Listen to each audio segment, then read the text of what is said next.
Hello student, आप लोग कैसे हैं? आई होप आप लोग अच्छे होंगे, पढ़ाई कर रहे होंगे। तो आप लोग एग्ज़ाम की तैयारी अच्छे से कर रहे होंगे। तो चलिए आज की इस वीडियो में हम देखेंगे छठवीं, सातवीं, आठवीं, नौवीं और 10वीं सवाल लगाएंगे। इसके पहले की वीडियो में हमने 5 सवाल आपके कवर करा दिए थे। ये जो आप क्वेश्चन इसमें देख रहे हैं ये सभी 2 नंबर के हैं और ये सब प्रीवियस ईयर में आए हुए क्वेश्चन हैं। तो एक-एक करके आज की इस वीडियो में हम सॉल्व करेंगे। तो ये देखिए 6 नंबर की सवाल इसमें दिया है। 6 सेंटीमीटर त्रिज्या वाले एक वृत्त के त्रिज्यखंड का क्षेत्रफल ज्ञात कीजिए जिसका कोण 60 अंश है। तो कहने का मतलब इसमें हमें त्रिज्यखंड का क्षेत्रफल ज्ञात करना है और त्रिज्या इसका हमें दिया है 6 सेंटीमीटर और कोण दिया है 60 अंश। तो पहले हम देख लेते हैं त्रिज्यखंड को कैसे बनाते हैं। तो चलिए इसको हम सॉल्व करते हैं। तो फ्रेंड्स 6 नंबर के क्वेश्चन में हमें दिया था आर 6 सेंटीमीटर, थीटा 60 अंश है, ठीक। थीटा 60 अंश दिया है। तो हमें इसमें कह रहा है त्रिज्यखंड का क्षेत्रफल ज्ञात कीजिए। तो त्रिज्यखंड क्या किसे कहते हैं? तो चलिए इसमें हम देख लेते हैं। तो फ्रेंड्स देखिए, आपको सबसे पहले एक इसमें वृत्त बनाना है और ये जो त्रिज्यखंड, ये देखिए, ये जो यहाँ ये थीटा है, थीटा हमारे पास कितना है 60 अंश। और ये जो दिया है ये हमें 6 सेंटीमीटर दिया है। ये क्या है? ये आर त्रिज्या है। ये भी बराबर है, ये भी बराबर है, ये उतना ही है। और ये 60 सेंटीमीटर है। और जो हम त्रिज्यखंड का क्षेत्रफल ज्ञात करेंगे तो देखिए, इसमें लघु त्रिज्यखंड होता है और दीर्घ त्रिज्यखंड होता है। तो ये जो आपका त्रिज्यखंड का क्षेत्रफल ज्ञात करने के लिए कह रहा है, इसमें 60 अंश दिया है। तो आपको इस वाले भाग का क्षेत्रफल ज्ञात करना है, मतलब ये इतना, जो इतना बीच में है ये इतना, ठीक। ये जो है ये आपका लघु त्रिज्यखंड का क्षेत्रफल है और ये दीर्घ त्रिज्यखंड का क्षेत्रफल है। तो इसमें हमें ये नहीं कहा है कि लघु का ज्ञात करना है या दीर्घ का करना है, लेकिन हमें इसमें ये थीटा ये बता दिया है। तो इसे इतने का हम त्रिज्यखंड का क्षेत्रफल ज्ञात कर लेंगे। तो चलिए इसको हम सॉल्व कर लेते हैं। तो हम आशा करते हैं ये आपको समझ में आया होगा। तो यहाँ हम लिखेंगे हल। यहाँ आप ऐसे साइड में से बना दीजिएगा। यहाँ लिखेंगे त्रिज्यखंड का क्षेत्रफल।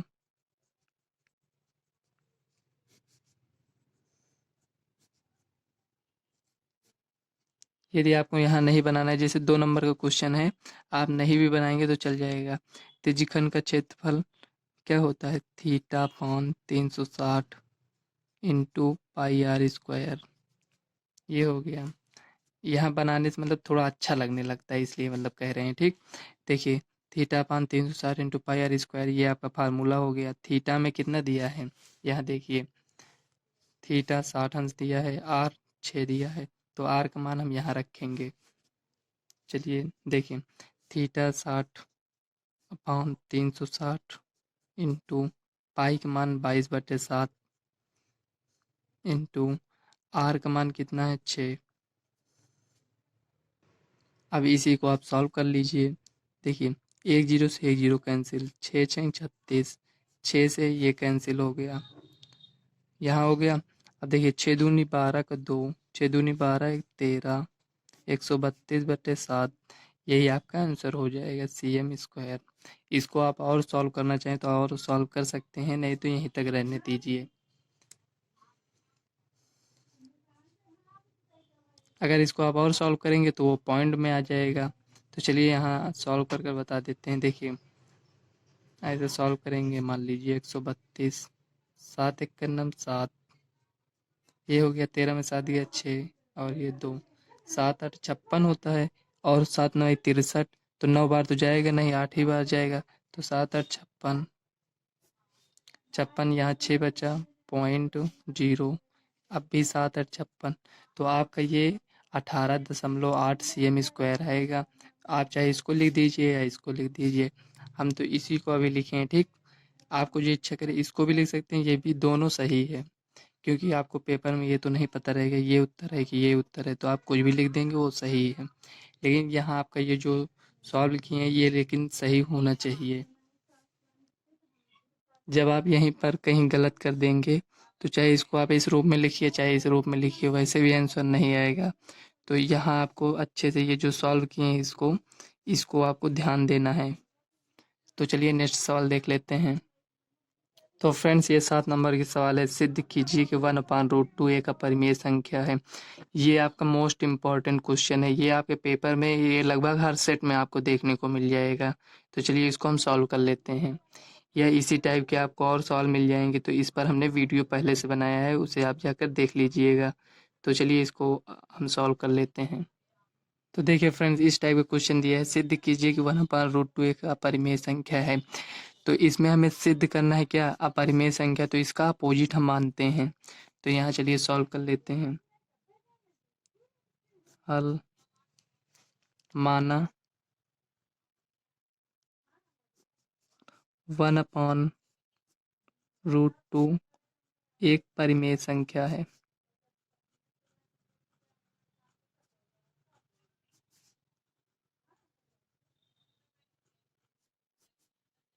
ये हो गया। हमें अपरिमेय सिद्ध करना है, लेकिन हम इसका अपोजिट मानकर चलते हैं। तो यहाँ परिमेय संख्या है लिखे। अब देखिए, जब ये एक परिमेय संख्या है तो इसे हम पी बटे क्यू के रूप में लिख सकते हैं। तो यहाँ लिखेंगे 1/√2। इसे हम पी बटे क्यू के रूप में लिख सकते हैं। तो यहाँ लिखेंगे पी बटे क्यू। यहाँ कुछ कंडीशन आपको लिखना पड़ेगा, जहाँ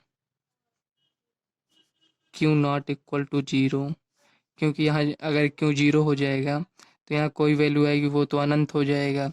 इसलिए इसमें क्यू नॉट इक्वल, यहाँ 0 नहीं होना चाहिए। तो क्यू नॉट इक्वल 0 तथा पी और क्यू सहभाज्य पूर्णांक है।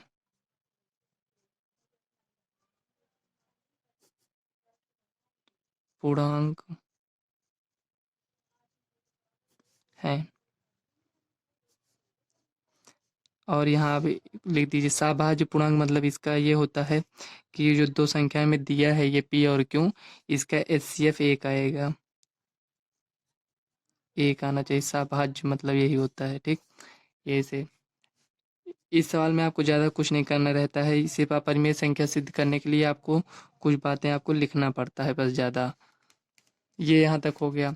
अब देखिए 1/√2 है, इसको इसको इधर भेजेंगे। ये जो मतलब इसका तिर्यक गुणा कर देंगे एक प्रकार से। तो ये जो क्यों है इसको इधर करेंगे तो ये क्यों यहाँ हो जाएगा। पी इधर है, यहाँ है, तो ये नीचे आ जाएगा। पी इक्वल टू ये √2 नीचे इधर जाएगा तो ऊपर हो जाएगा। ये देखिए इस रूप में बन गया। तो इसी को ये जो लिखा है इतना, इसी को इस टाइप में जिसे ये लिखा है इसी को हम लिखेंगे कि मतलब ये किस रूप में लिखा है। तो यहाँ लिखेंगे अतः Q/P एक परिमेय संख्या है। ये देखिए ये एक परिमेय संख्या के रूप में दिख रहा है, तो परिमेय संख्या है तो √2 भी एक परिमेय संख्या होगा।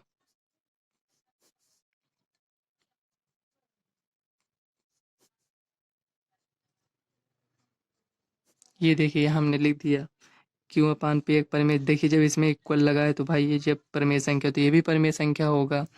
लेकिन आपको पता है कि ये तो एक अपरिमेय संख्या है, तो उसी को हम यहाँ लिखेंगे। तो यहाँ लिखेंगे √2 भी एक परिमेय संख्या है, तो यहाँ हम लिखेंगे अतः यहाँ हमें विरोधाभास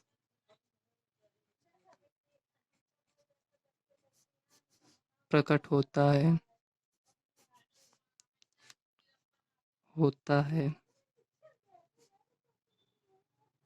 क्योंकि √2 एक अपरिमेय संख्या है।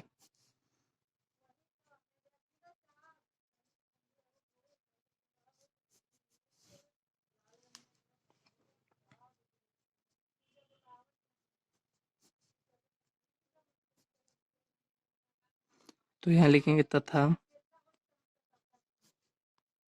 एक परिमेय संख्या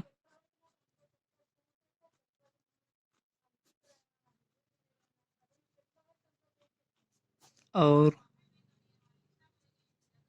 एक अपरिमेय संख्या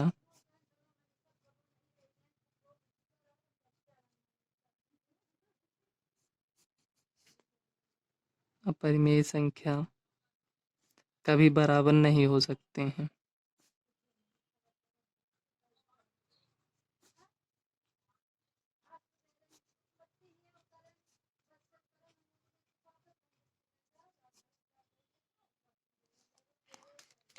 तो यहाँ आप लिख दीजिए अतः 1/√2 एक अपरिमेय संख्या है।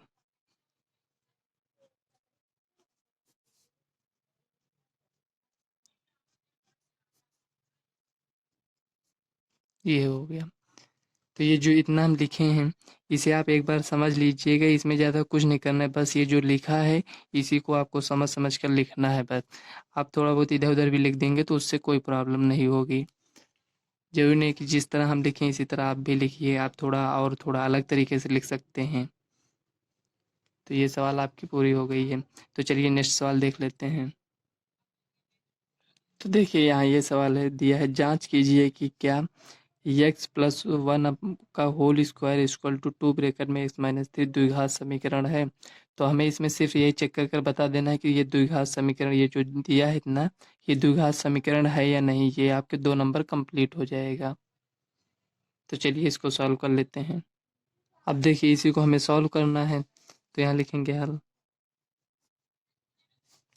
अब देखिए आप देख रहे होंगे कि ये हमें ए प्लस बी का होल स्क्वायर के रूप में दिख रहा है। ये ए इसको मान लें, इसको बी, तो ये उसी रूप में दिख रहा है, ए प्लस बी का होल स्क्वायर। तो आप पढ़े होंगे ए प्लस बी का whole square, A square plus B square plus 2ab ये होता है। तो देखिए इस रूप में है, तो ए की जगह पर क्या है, एक्स है, बी की जगह पर 1 है, तो इसमें इस तरह हम इसको लिखेंगे पहले। तो देखिए x square plus 1 plus 2x equal to, देखिए इसको इससे गुणा करेंगे तो 2x, इसको इससे करेंगे तो -6, ये हो गया। अब देखिए यहाँ 2x है, ये भी 2x है, सेम साइन है तो ये कट जाएगा। बचा क्या, एक्स स्क्वायर प्लस 1, ये -6 है, बराबर की साइड है, इसको इधर लेकर आएंगे तो +6 हो जाएगा इक्वल टू 0। अब देखिए यहाँ एक्स स्क्वायर +7 इक्वल टू 0, देखिए ये इस रूप में है। क्या ये द्विघात समीकरण है, क्योंकि इसमें देखिए सबसे बड़ी पावर क्या है, 2 है, तो ये दो घात समीकरण के रूप में होगा। तो यहाँ लिखेंगे अतः एक्स स्क्वायर +7 इक्वल टू 0 द्विघात समीकरण है।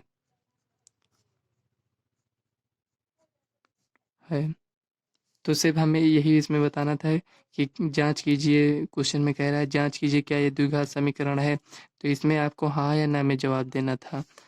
तो इसको लिखेंगे, इसको लिखने के बाद आप कहेंगे कि ये द्विघात समीकरण है, इसको यहाँ लिख दीजिएगा ऐसे। चलिए लिख देते हैं, यहाँ देखिए एक्स प्लस 1 का whole square equal to 2 bracket में एक्स माइनस 3 ये द्विघात समीकरण के रूप में है, समीकरण के रूप में है। ये हो गया। अब देखिए ये जो एक्स स्क्वायर +7 लिखा है, इसको हम इस तरह भी तो लिख सकते हैं, +0x +7 इक्वल टू 0, इस तरह भी लिख सकते हैं। तो यहाँ ये 0 है, तो अगर इसको 0 से गुणा करेंगे तो यहाँ कुछ नहीं बचेगा, ये एक्स स्क्वायर +7 है, उसी रूप में ये लिखा है। आप चाहे इसको इस तरह लिख दीजिए या इस तरह जैसे लिखा है इसी तरह रहने दीजिए, लेकिन जो लिखा है हमें सिर्फ यही तो बताना है द्विघात समीकरण है या नहीं। तो इतना लिखने के बाद हम इसको यहाँ छोड़ देंगे। तो इतना आपको सॉल्व करना था इसमें, ये 2 नंबर आपके कंप्लीट हो जाएंगे। तो चलिए नेक्स्ट सवाल देख लेते हैं। तो फ्रेंड्स देखिए 9 नंबर के सवाल में इसमें दिया है यक्स और वाई में एक संबंध ज्ञात कीजिए कि बिंदु यक्स कामा वाई बिंदुओं 3, 6 और -3, 4 से समदूरस्थ हो। मतलब ये जो बिंदु दिया है इस बिंदु से और इस बिंदु से समदूरस्थ मतलब समान दूरी पर हो। मतलब ये जो बिंदु है इससे और इसकी जो बीच की दूरी है वो दूरी हो गई, और जो इससे और इसके बीच की दूरी है दोनों बराबर होगी। तो चलिए इसको समझ लेते हैं और इसको सॉल्व करते हैं। देखिए क्वेश्चन में यही दिया है कि ये जो बिंदु है, ये 3 बिंदु तो हमें दिया है, ये तो हमें पता है। लेकिन क्वेश्चन में ये कह रहा है जो ये बिंदु दिया है, इससे इसकी दूरी और इससे इसकी दूरी दोनों बराबर है। तो यहाँ ऐसे डायग्राम आप बना लिया करिए समझने के लिए। जैसे ये इसको ऐसे ड्रा कर लीजिए, ठीक। ये क्या है, यक्स कामा वाई है, ये हो गया। और इसको 3 कामा 6 यहाँ मान लेते हैं, ये हो गया। अब ये -3 कामा 4 हो गया, ये हो गया, ठीक। ये ऐसे आप समझने के लिए बनाए, ठीक। ये एग्जैक्ट फिगर इस तरह नहीं बनेगा। तो देखिए, ये जो इसकी दूरी है ये इतना, और ये जो इसकी दूरी है ये इतना, ये दोनों बराबर है, मतलब ये लाइन और ये लाइन दोनों बराबर है, ठीक। तो हमें इसके बीच की दूरी निकालना है और इसके बीच की दूरी निकालना है, दोनों बराबर हैं तो बराबर दिखा देंगे। तो चलिए इसको हम सॉल्व कर लेते हैं। तो देखिए, ए मान लेते हैं, ये बी है, ये सी है, ठीक। ए बी निकालेंगे यहाँ, ए बी की अभीष्ट दूरी,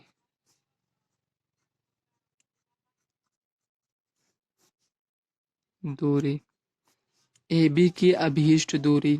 तो यहाँ देखिए, ए बी हम निकाल रहे हैं तो इसको हम पहले यहाँ लिख लेंगे, एक्स कामा वाई, ये हो गया। और 3 कामा 6, पहले हम इसकी दूरी निकाल रहे हैं तो इसको लिखेंगे, ये क्या है आपके पास, ये x1 है, ये y1 है, ये x2 है, ये y2 है। इस तरह आप लिख लिया करिए, इससे लिखने में आपको हेल्प मिल जाएगी। तो दूरी सूत्र से यहाँ लिखेंगे, दूरी सूत्र से, दूरी का सूत्र क्या है, x2 माइनस x1 का whole square plus y2 minus y1 का होल स्क्वायर, ये है। आप इसका अपोजिट भी लिख सकते हैं, जैसे x1 माइनस x2 का whole square plus y1 minus y2 का होल स्क्वायर, इस रूप में भी लिख सकते हैं।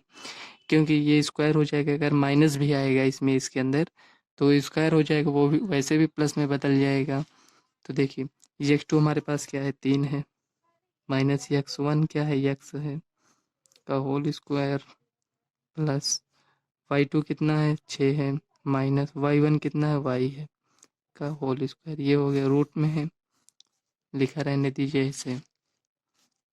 अब दूसरे का ज्ञात कर लेते हैं, AC, AC की अभी अभीष्ट दूरी,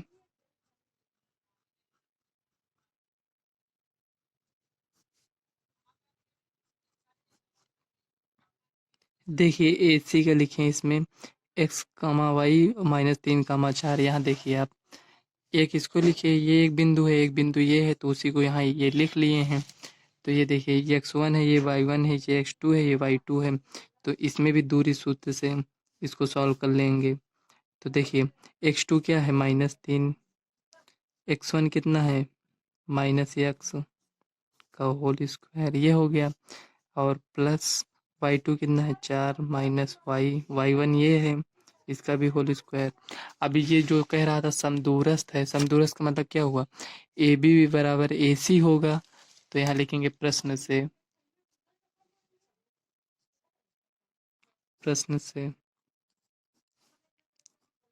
ए बी बराबर ए सी, ये हो गया। अब देखिए, हम ए बी हमारे पास कितना है, उसको हम लिख लेंगे 3 माइनस एक्स का whole square plus 6 minus Y का होल स्क्वायर, ये हो गया इक्वल टू, इसमें जो देखिए, इसको ये जो माइनस है इसमें भी माइनस है, माइनस को हम कॉमन ले सकते हैं।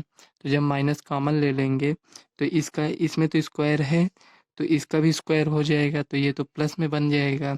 तो देखिए, ये जब प्लस में बन गया तो ये भी प्लस है, ये भी प्लस है, तो यहाँ लिखेंगे 3 प्लस एक्स का whole square plus 4 minus Y का होल स्क्वायर, ये हो गया। यहाँ आपको समझ में आएगी नहीं, देखिए यहाँ थोड़ा समझ लीजिए, -3 माइनस एक्स का होल स्क्वायर, ये इस रूप में लिखा है, तो माइनस हम कॉमन ले ले रहे हैं इसमें से, तो ये 3 प्लस एक्स ये इस रूप में हो गया स्क्वायर।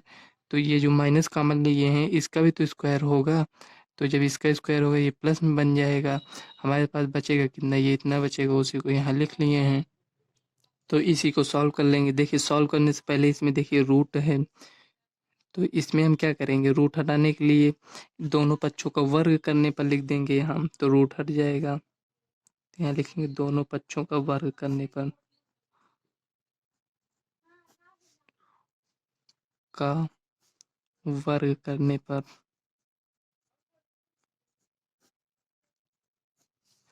जब वर्ग कर देंगे तो ये रूट हट जाएगा, ठीक। तो 3 माइनस एक्स का whole square plus 6 minus Y का whole square equal to 3 plus x का whole square plus 4 minus Y का होल स्क्वायर। अब इसी को आप सॉल्व कर लीजिए। देखिए यहाँ a माइनस बी का फार्मूला आपको दिख रहा है, a माइनस बी का होल स्क्वायर होता है A square plus B square minus 2ab, ये होता है, ठीक। अब देखिए ये इसी को ये जो एक जगह पर क्या है 3 है, बी की जगह पर क्या है एक्स है, तो यहाँ ए मतलब 3 का स्क्वायर करेंगे प्लस एक्स का स्क्वायर करेंगे माइनस 2 गुणे 3 ए बी है ना, तो एक जगह पर क्या 3 है और बी की जगह पर क्या एक्स है। इसी प्रकार हम सबको सॉल्व कर लेंगे। तो 6 का स्क्वायर करेंगे प्लस वाई स्क्वायर माइनस 6 दूनी 12 वाई इक्वल टू, अब देखिए इसको सॉल्व करेंगे तो ये ए प्लस बी का होल स्क्वायर, इसके पहले हमने फार्मूला आपको बताया था। तो देखिए 3 त्रिक का 9, तो 3 square plus x square plus 6 x, तो यहाँ चलिए नीचे लिख देते हैं इसको, प्लस ये जो प्लस है इसको यहाँ लिख दिए हैं, ठीक। 4 का स्क्वायर माइनस, तो देखिए ये प्लस होगा क्योंकि ये वाई का स्क्वायर करेंगे माइनस यहाँ होगा, तो 4 दूनी 8 वाई ऐसे डायरेक्ट लिख देंगे। देखिए 4 ये है, 2 फार्मूले, तो 4 दूनी 8 वाई, ये 8 वाई लिख दिए। अब आप देखेंगे बराबर की इस साइड और बराबर की उस साइड जो कटेगा उसे हम काट देंगे। 3 का स्क्वायर इसमें भी है, 3 का स्क्वायर इसमें है, लेकिन तब काटेंगे जब सेम साइन इसमें भी हो, सेम साइन इसमें भी हो और सेम संख्या होनी चाहिए। तो देखिए प्लस इसमें भी है, प्लस इसमें भी है, इसको काट देंगे। एक्स स्क्वायर इसमें भी है, इसमें भी, इसको भी काट देंगे। ये हो गया। अब देखिए वाई स्क्वायर ये है, वाई स्क्वायर इसमें भी है, ठीक। अब देखिए जो अब बचा है उसे हम पहले एक बार लिख लेते हैं। तो 3 दूना 6 minus 6 x plus 36 minus 12 y equal to 6 x plus 4 का स्क्वायर करेंगे 16 माइनस 8 वाई, ये हो गया। अब इसी को सॉल्व कर लीजिए। देखिए ये माइनस में था लेकिन ये प्लस में था, इसलिए इसको नहीं काटे, इसको इधर लेकर आएंगे तो माइनस 6 एक्स, ये इधर आएगा तो माइनस 6 एक्स हो जाएगा। 36 है, 36 को उस साइड भेज दीजिए तो माइनस 12 वाई, ये माइनस इधर आएगा तो प्लस 8 वाई इक्वल टू, ये 36 इधर गया तो माइनस में हो गया, ये प्लस 16 है, ठीक। ये हो गया। अब इसको सॉल्व करेंगे, माइनस 12 एक्स, 12 में से 8 गया 4 तो माइनस 4 वाई इक्वल टू, देखिए ये 36 में 16 जाएगा तो 20 बचेगा, माइनस में रहेगा वो भी। अब यहाँ आप देख रहे होंगे कि माइनस इसमें भी है, माइनस इसमें भी है, इसमें भी है, तो माइनस कॉमन ले लीजिए आप। और देखिए 4 इसमें, 4 3 12 इसमें भी है, 4 इसमें भी है, मतलब 4 का गुणज ये भी है, ये भी है और ये भी है, तो इसमें हम देखेंगे 4 से भाग करने पर, तो 4 से भाग करने का मतलब यही होता है कि कॉमन हम ले रहे हैं, ठीक। तो इसमें से हम कॉमन ले लेंगे, माइनस 4 कॉमन लिए तो 3 x plus y equal to, इसमें अगर माइनस 4 कॉमन लेंगे तो 5 यहाँ बचेगा, इससे ये कट जाएगा तो 3 एक्स प्लस वाई, ये प्लस 5 है इधर आएगा माइनस 5 इक्वल टू 0, यही आपका आंसर हो जाएगा। हमें एक्स और वाई में संबंध दिखाना था तो यही आपका आंसर हो जाएगा। तो फ्रेंड्स इस सवाल को देखिए, इसमें दिया द्विघात समीकरण, ये जो दिया है बराबर 0 को हल कीजिए। हल करने का मतलब ये हुआ कि हमें इसमें यक्स का मान ज्ञात करना है, तो ये एक प्रकार से इसका हमें गुणनखंड करना पड़ेगा। तो इस टाइप के सवाल देखकर बहुत से स्टूडेंट इसको छोड़ देते हैं, लेकिन ये बहुत आसान सवाल है, तो चलिए इसको हम सॉल्व करते हैं। तो फ्रेंड्स देखिए जी, ये जो सवाल हमें दिया है इसमें आपको अगर गुणनखंड से समझ में आए तो आप गुणनखंड से इसको सॉल्व कर लीजिए, अगर नहीं समझ में आता है तो आप इसे द्विघाती सूत्र से इसको सॉल्व कर लीजिएगा। तो चलिए हम इसको आपको गुणनखंड से कैसे सॉल्व करेंगे उस तरह हम आपको बताते हैं। देखिए यहाँ पर ये एक्स स्क्वायर है प्लस 2bx ये हो गया। ये जो माइनस है इसमें हम गुणा कर देंगे, मतलब माइनस को अंदर भेज देंगे। तो ये माइनस है, ये भी माइनस है, मतलब ये प्लस है तो प्लस माइनस माइनस हो जाएगा। तो यहाँ ये जो माइनस है ये अंदर चला जाएगा तो यहाँ प्लस बचेगा। तो यहाँ आपको क्या मिलेगा, minus A square plus B square equal to 0। ये हो गया, इस रूप में हमें मिल गया। अब देखिए ये x square plus 2bx plus, इसको हम इस तरह लिख सकते हैं बी स्क्वायर माइनस ए स्क्वायर। ये हो गया, ठीक। अब देखिए हम क्या करते हैं, गुणनखंड करते हैं तो ये जो संख्या होती है इसको हम यहाँ से गुणा करते हैं। तो यहाँ एक है तो एक से इसमें हम गुणा करेंगे तो हमें क्या मिलेगा, तो बी स्क्वायर माइनस ए स्क्वायर ये मिला। अब हमें ऐसी दो संख्याएं चाहिए कि जो गुणा करें तो हमें इतना मिल जाए, जोड़ दें या घटा दें तो हमारे पास 2b मिल जाए।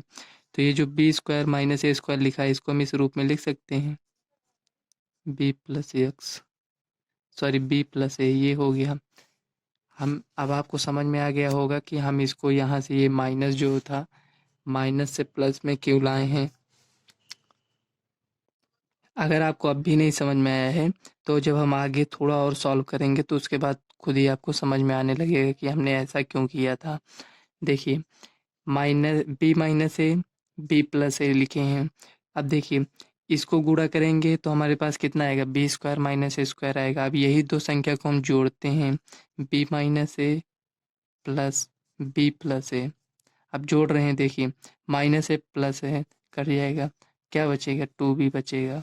इस तरह अगर क्या हम ये जो यहाँ माइनस ए स्क्वायर, ये जो ए स्क्वायर माइनस बी स्क्वायर है इसमें ऐसा करते तो क्या हमें मिलता है, देख लेते हैं बी स्क्वायर।